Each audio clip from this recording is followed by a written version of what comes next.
Over. That was probably the biggest thing I learned as an Army officer was how to make slides and then remake the same slides. And isn't it funny how you go to those meetings and the meetings keep going and the slides get longer and nobody at the end of it remembers what happened? Well, at least there was proof because there was a slideshow somewhere that we can go back and reference, but nobody ever does that, do they? I feel like that's kind of a metaphor for government contracting from a small business perspective. So Victor gave a brief overview of my past, but I think it's important to understand my past to see how I got to where I am standing here in front of you today. And one of the reasons you can know that I'm going to be talking about innovation is because I'm wearing skinny jeans. And that's proof that this is going to be about innovation. Do I have what? I do have socks on, so I'm not one of those kinds of behaviors. The other thing I could have gone with, of course, is the Converse, right? If I'm wearing Chucks, then I'm really West Coast innovation. But I'm East Coast innovation, so it's just the dark skinny jeans. Because we're still a little bit more, reserved and focused on those kinds of things. So as an Army officer, probably the biggest thing I learned was that rank didn't matter.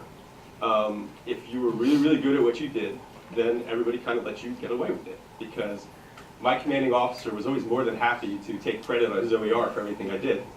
And as a result, Lieutenant Bort, Captain Bort, that guy's crazy, but just let him do his thing. And I got injured during the war, so you'll notice I kind of have to keep moving and do all that stuff, but that's just the way it is. And I got out, I didn't know what I wanted to do next. And of course, for all of you who are in uniform, who have been in uniform, that first transition to the civilian world was scary. You're like, I have no idea what's going to happen. So I went to one of those JMO conferences where you line you up for 8 interviews in a day. I have no idea who I'm going to be meeting with. I have no idea what's going to be going on. I get to an interview, and I told them in the interview, I was like, I don't even know what that job title means. So guess who hired me? Those folks. In hindsight, the desperation should have been mutually understandable, but I chose to my own. And so I went and worked for them. And it was a British aerospace and defense manufacturing company. So first of all, not only was I transitioning from the military to being a civilian, I was doing it with the British. Ever done anything with the British? It's challenging. They have a completely different culture. They have a completely different leadership style. Everything is different. 2 cultures separated by a common language is absolutely correct. And I walked right into the wall of it. Not only was I incompetent, because like I said, I was not lying when I said I didn't even know what the job title means. That does in fact translate to my professional competence, which was 0. And second, I also ran afoul of trying to be funny in somebody else's culture. You can imagine that didn't go very well. So let's start with my professional competence, which was really 0. So I was the lone American. I was a part of this plan where we're going to hire academy graduates. So I went to West Point. That makes me good enough to be able to just come in and do any job. Except for my boss wasn't really bought into this, and she was in the UK. And the entire team of folks who all had 10 to 20 years of this kind of experience were also all in the UK. So I was the lone disembodied voice on all of these meetings asking stupid questions like, we're supposed to go and negotiate a multi-million-dollar contract with the supply chain. Is there any guidance on that? Because I've never done that before. No, there's not. Okay. Is there a template? No. Oh. Well, what am I supposed to do? Send out an RFP. Oh, okay. What's that? This is where I was. This is probably the funniest room for this, right? Where else would you say an RFP joke? And so they're like, well, let's request for proposal. I'm like, you translated the acronym. I still don't know what it is. Like, really? So that's where I started. And then the cultural thing, that's when I discovered what human resources was. Because in the military, at least 20 years ago, we didn't really have human resources. That's not an official position. Of course, the military takes that kind of thing very seriously, blah, blah, blah, blah. I just didn't really encounter it. And so things come to a head with my boss, and I'm summoned, so we fly to a remote state to meet, and we're going to meet with HR. And I'm stupid. I think this is great. Oh, it's fantastic. An independent third party who's going to help mediate, and we're going to be able to come together and discuss. No, HR is to document to fire you. So from that ignominious beginning, I, of course, rallied, got recruited back into national security, and that's when I stumbled upon the greatest job ever. I led one of 3 capability development shops for the entire country, building all the really, really interesting things. It was like being a cyber MacGyver. Like, here's a salmon, here's some wire, and some duct tape. And you're in this part of the globe. What can you do? Eyes get really big, and yep, let's do that. Then I go back to my team, of course, and they all go, you're an idiot. Like, no, come on, guys, give me a break. I'd go to the board, draw out the salmon, draw out the wire, and eventually, 6 months later, that thing would go into the field. And that was the greatest job ever, of course, but until it wasn't. And so I had to go do something else. So at that point, I was a corporate vice president in a large defense contracting company. And I wanted to do something, but I didn't know what. And someone said, why don't you start your own company? I'm like, well, first of all, that's like a West Coast thing, right? That's what you do that in Silicon Valley, and we don't do that out here. Second, I don't have an idea. I'm not interested in being a government contractor, right? What is a government contractor? I have a friend here at this agency, like, hey, can I get a slot? And I get a slot, and then you just sort of try to grow from there. And that doesn't interest me. I didn't care. I didn't want to just try to make money. I wanted to try to do something. So same way that the Marines were created, I was drinking. And I started sketching something on a cocktail napkin, and I came up with an idea for an advanced sensor framework that I wanted to build. Turns out that taking something from cocktail napkin all the way through to actually starting to see that happen takes many, many years. 5 years later, still trying to do it. But I knew 2 things for me at that point were that I needed something I believed in, because I knew that the honeymoon was going to end once I started this. Because when you quit the job, you unplug from the matrix, and you're like, I'm free, everything is wonderful. And then eventually there's going to be some reality that happens, and you're like, I don't want to get out of bed today. Going to be on day 2 of some contracting conference. We're like, I'm not going to that. You need something to believe in, right? You need something that's going to make you want to do it. What is that thing going to be? It has to be some passion. See, I told you I was going to hit the microphone. I did that. You need some passion that you believe in enough that's going to be more than that, because money's not going to do it. And no, by the way, this whole leadership, culture, organizational thing, money's not enough to inspire them either. People don't work for you for money. Some do, but most don't. Most are looking for more, which is why you see the kind of turnover that a lot of places have. Is that someone's phone? I hack phones. I do that. That was one of my favorite things when I was a corporate executive. Was because I was the big scary guy, managed all those scary guys, and I would come into some sort of executive meeting, and I'm not making this up. It took me a few times to notice it, but everybody's sitting down, and they'll have their phones, just sitting there, and everybody's doing their thing. And I would walk in the room, and everybody would just move their phone closer to it. I don't think you understand the principles. That does not change what I can do to it. But everybody felt more comfortable. So I started Grimm with that idea that I got while I was drinking. So it's a good idea, we know that. But more importantly, it was something I had passion about, and I really wanted to do it. And sure enough, this starts to touch into what it's like to be a small business in this environment. So my beginning was almost all government work. I pretty much did cyber odd jobs. Anybody who was willing to pay me anything, because you just need to keep the lights on, since I was a one-man shop and I had no external funding, just did it by myself. So I would help write proposals. You want a compliance matrix? I'll do a compliance matrix, right? I would do anything, including fun work, just to keep the lights on. And I can tell you the best thing for a small business is we all look forward to the day that we get to say no. We want to say no to somebody because, and this is going to be the part where I give all the stories about where we were taken advantage of, because it doesn't matter what's in the contract, doesn't matter what's in writing, doesn't matter what comes down as guidance from OMB. In the real world, that doesn't actually happen. And so first example I'll give is where I was young and taken advantage of. Young company. I'm clearly older than.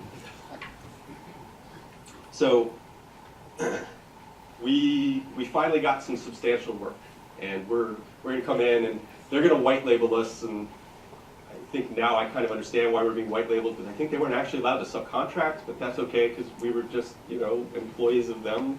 It's far as the government knew or something. I'm not sure, I'm not saying anything, but it seemed sketchy. But at the same time, I'm like, it's contracts, that's not my problem, therefore I need the T's and C's, I'm doing what I'm supposed to do. And so we start building this stuff, and eventually we start to notice, like, hey, there's this other stuff that needs to happen. Like, we need to technically build this as well. And they're like, yeah, well, that's out of scope, don't worry about it. Like, yeah, but we really kind of need it. And so on our own time, we went and we built it. Sounds good, right? That's us being innovative. And even if we don't decide to use it, we built something completely separate, our own code, our own time. We can go somewhere else with that. And so point came that we came to them, it's like, hey, we built this, I mean, if you want it. To say that we had our arm twisted and that there was an offer we couldn't refuse to buy it at this price, that's what happened. This was at the same time as they were not paying us because they decided that we should only get paid when they get paid, which is, I guess that's kind of take it or leave it. And so that was my first no moment with them, was after 2 years of that, when I finally had built up enough business that they came back to me later on another project. They're like, hey, we'd like to do business again. Yeah, I remembered you. It's a polite no. I mean, you can imagine what I wanted to say in my head, but I was polite. Second one. We had the chief architect of a large project, and we had part of the technical team. And this was a project that had been going on for about 10 years, and it was one of those ones that comes up for 5-year recompetes. And we approached the incumbent, and I actually had very close connections because of my prior executive experience with the senior vice president, and this happened to be in his group. And we went and we talked to them, and we're like, hey, we're not trying to, just be unreasonable here, but we do have the X factor here to help you definitely win this recompete. And they were like, yeah, we had this conversation, and everybody was very pleasant, and everybody agreed. And we got the verbal, like, yes, you're going to be on the team. And then they went dark for 6 weeks. And I finally decided to use some tradecraft and call him from another number. And he answers the phone. I was like, hey, so, it's Bryson. And he's like, yeah, hey, how's it going? Well, tell me, where's my TA? Oh, yeah, I've been meaning to tell you, we actually changed our minds, and I don't think he was prepared for what happened next. He's like, oh, no, stop.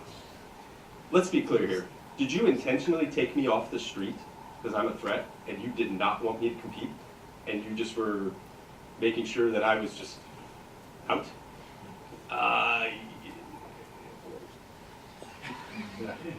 Yeah, you did. And then you would not believe the gall, because then he's like, yeah, but we want to talk about other opportunities. Click. Their senior vice president got it, because I called him up, and I was like, did you know your staff did this? And he's a former Army colonel, and he's known for, like most Army colonels, not taking a lieutenant colonel here, he was full words, you get the bipolar disorder. Everything's happy, I'm going to kill you!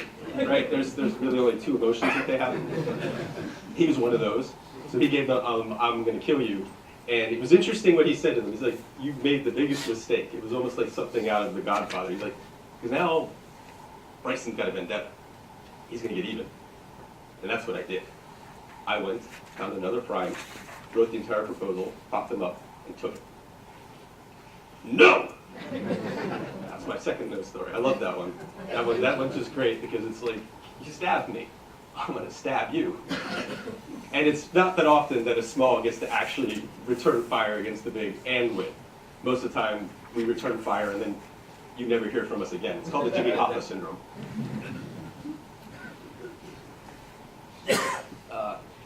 The other interesting thing that I learned is cash is king. Right? We all know this. As a small business, it's your lifeblood. You don't have a lot of it. You're starting here, and particularly for me, I wasn't funded. This was me playing with my own money. And the thing nobody tells you is nobody pays you in December. You all know this. Well, I had to learn it the hard way. Nobody pays you in December. So December 2014, I'm like, I put everything I have in, there's nothing left. checks are gonna start bouncing, and that's when I start making phone calls like, please, just pay me. Nobody pays you in December. Doesn't matter, net 30, net 45, net 10, nobody pays you. Other interesting tricks I've seen, the whole net system, there's net from when they accept the invoice. Why, I sent it to you a month ago. Yes, but we didn't accept it. But I did the work. Yeah, we see that. Yeah, because the part here, the contract where it said I had to provide all these deliverables in this form and all that, you said that, and then I sent the invoice. You accepted the work. You didn't accept the invoice? Yeah, we just decided not to accept it. We'll tell you when we will. But you're supposed to be paying me in 30 days. No, 30 days from when we accept the invoice. I'm like in a comedy routine. Are you kidding me?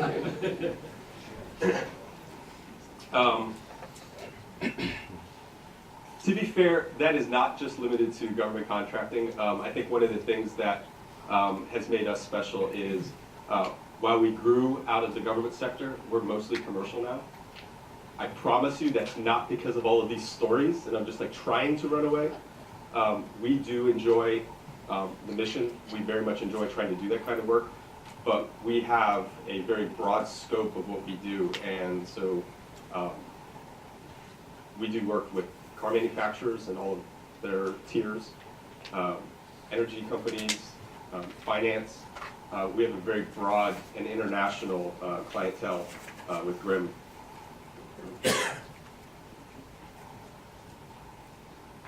I get excited. I need notes to keep myself on pace. Okay, so innovation. This is so how I got here today, because that's probably what you're all wondering. It's like, how did this guy show up? First of all, it's his fault.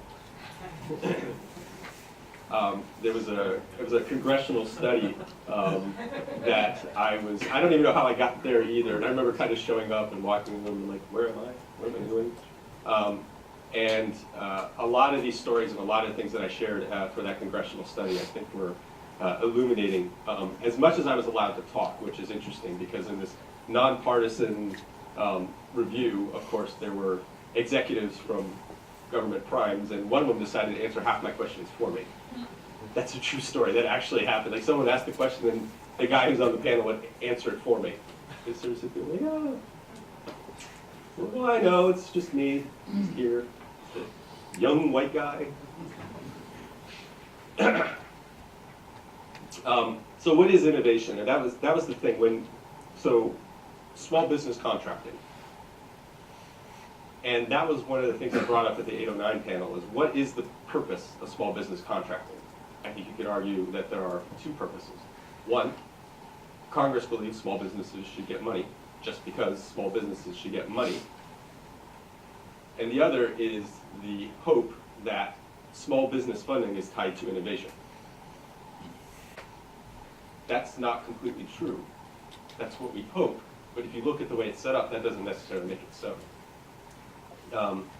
And there's reasons why smalls are better at innovation than larges, but that doesn't mean that small is the only place that innovation happens. The advantages that I've seen are, one, it's very easy for us to maintain an entire culture of innovation. As you get bigger and bigger and bigger, it starts to get more difficult. That gets more difficult for two reasons. One, that company is going to start to solidify around a groupthink. Whether you like it or not, every place has groupthink. The other is, how do you identify and harvest innovation in a place like that? Hey, everybody innovate. Just like come up with ideas. Where are they supposed to start? How are those things supposed to be tied into various places that are going to be particular areas of interest where we, the company, can do something with that? When you're small, there's not a large breadth, and there's also not a lot of that depth where these folks are that far away from what the business is and what they're doing in the leadership. But as you do it for a large organization, it gets to be much more difficult. I've built an IRAD program for a large prime before. This is when I was a deputy CTO. And that's the hardest part, is finding out how you identify and harvest out of that. It's just very difficult when you're in a very large company. One of the other side, though, is, so I was at do any of you know who Ron Gula is? You ever heard that name? He's the one of the founders of Tenable. So Tenable is a small business success in this area. They're now, I don't know, the revenue is like over $100 million. Their cybersecurity product is just about everywhere. They really brought something that was interesting to the market. I think you can see a clear path from their national security experience all the way to them walking through to building that company. And so a few months ago, I was at a dinner that Ron was hosting, and it was attended by a whole bunch of small business government CEO types. So ostensibly, we're all the same kind of folks, except we're not. They're the traditional small business government contractor who just, hey, LPTA, I really want to do best value. Gosh, I wish the customer would do best value, but all I'm really doing is just staffing bodies, which just means I know how to write a proposal and I know how to recruit. And they complained. They're like, wow, we really, really wish government would make it easier for us to innovate. Wouldn't it be great if there was just more funding and if the contract bureaucracy got out of the way and it was just so much easier for us to innovate? And I looked at them. I'm not a very popular guy because I say mean things. And I said, why don't you put your money where your mouth is? You'll have companies that are making some level of money. Apparently you've got some idea you believe in. Why do you need the government for that? If you believe the idea, if you really want to innovate, you go do it. And then make it so the government has no choice but to really, really, really want it. But don't depend on the government. That's not the job, right? I was just shocked. I mean, these are supposedly entrepreneurs, but there's different flavors of entrepreneurs. But that's my call to action that I push out in here in our community is if you're really want to be an entrepreneur, and it's harder on the East Coast. We don't have as much capital, although there is capital access. The ecosystem is not quite there. You go out to the West Coast, you hire devs, they already know what to expect. They already know what to do. They all know how to just sort of like push together as a team, become a startup and go. Can't really do that as easily on the East Coast. So there are challenges. But if you really believe in that idea and you really want to do it, do it. Because otherwise, why are you trying to? Like, so that was a particular dinner where that crossed my mind as I was meeting those folks, and that was the call to action I gave them. And so I think that's also, while part of a lot of what I was saying was getting insights today on what it's like to be a small business in the big, bad, scary world, part of it is also there is a responsibility in our own community as small business entrepreneurs to step up to the plate and not depend on you. To build something that's that amazing because we believed in it and we pursued it with that passion, this contracting thing, although OTs are wonderful, I love them, right? That's the point of this conference. OTs are great.